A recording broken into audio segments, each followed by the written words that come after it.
2 minutes pour comprendre la garde à vue. C'est quoi ça? C'est la détention pendant une durée limitée d'une personne dans les locaux de la police ou de la gendarmerie pour les nécessités de l'enquête. Elle doit être distinguée de l'audition libre, dans laquelle la personne peut quitter à tout moment les locaux de la police, et de l'audition des simples témoins, qui concerne la personne qui n'est pas soupçonnée, et qui dure maximum 4 heures.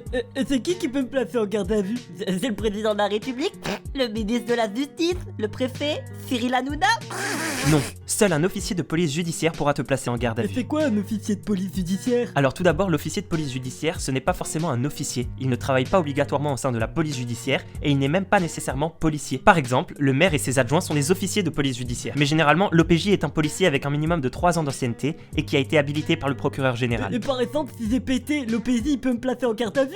Alors non, la garde à vue est encadrée strictement par la loi. Il faut qu'il existe une raison plausible de soupçonner que tu as commis ou tenté de commettre un crime ou un délit puni d'une peine d'emprisonnement. Par exemple, tu ne pourras pas être mis en garde à vue pour avoir brûlé un feu rouge ou pour défaut d'assurance, car ce sont des contraventions. Mais tu pourras être mis en garde à vue pour conduite sans permis ou pour avoir volé du PQ sans gluten ou ananas à 17 € à la Biocoop, car le vol est un délit puni d'une peine d'emprisonnement. Ouais mais ok, mais c'est quoi une raison plausible? Une raison plausible, c'est comme un indice objectif d'un comportement délictueux. Par exemple, ton ex va au commissariat et elle dit au policier que tu l'as forcé à te faire une fellation dans le train fantôme du parc Astérix en juillet 2017. Ou alors c'est quand les flics voient une personne se balader à 3h du mat en poussant un scooter sans casque avec une pince Monseigneur et un cadenas pété sur l'épaule, tout en rédigeant sur son iPhone une annonce Le Bon Coin intitulée « Vends magnifique scooter T-Max 9, 100 €, urgent ». Il existe donc 2 cas pour être mis en garde à vue. Soit tu es interpellé car tu viens de commettre un crime, un empoisonnement, un meurtre, un viol, un génocide, ou un délit, une agression sexuelle, ou tu viens de te faire un resto basket ou un taxi basket, et tu es arrêté, souvent menotté, puis emmené au commissariat et présenté à l'OPJ. Soit tu fais déjà l'objet d'une enquête pénale et on vient te chercher chez toi ou dans la rue, ou tu es convoqué au commissariat, afin d'être placé en garde à vue. Et c'est tout, il suffit juste d'une raison plausible, d'un crime ou d'un délit, et d'un OPJ, et puis hop boum, c'est en garde à vue. Non, il faut que l'officier de police judiciaire justifie la garde à vue par un des 6 motifs suivants qui sont énoncés par le code de procédure pénale. Tout d'abord, permettre l'exécution des investigations impliquant ta présence ou ta participation aux faits reprochés, c'est-à-dire continuer l'enquête. Deuxièmement, garantir ta présentation devant le procureur de la République, afin qu'il puisse apprécier la suite à donner à l'enquête, un classement sans suite par exemple. Soit troisièmement, empêcher que tu modifies les preuves ou les indices matériels, par exemple que tu effaces les ADN. Quatrièmement, empêcher que tu fasses pression sur les témoins ou les victimes, ainsi que sur leur famille ou sur leurs proches. Cinquièmement, empêcher que tu te concertes avec les co-auteurs ou les complices. Sixièmement, garantir la mise en œuvre de mesures destinées à faire cesser le crime ou le délit.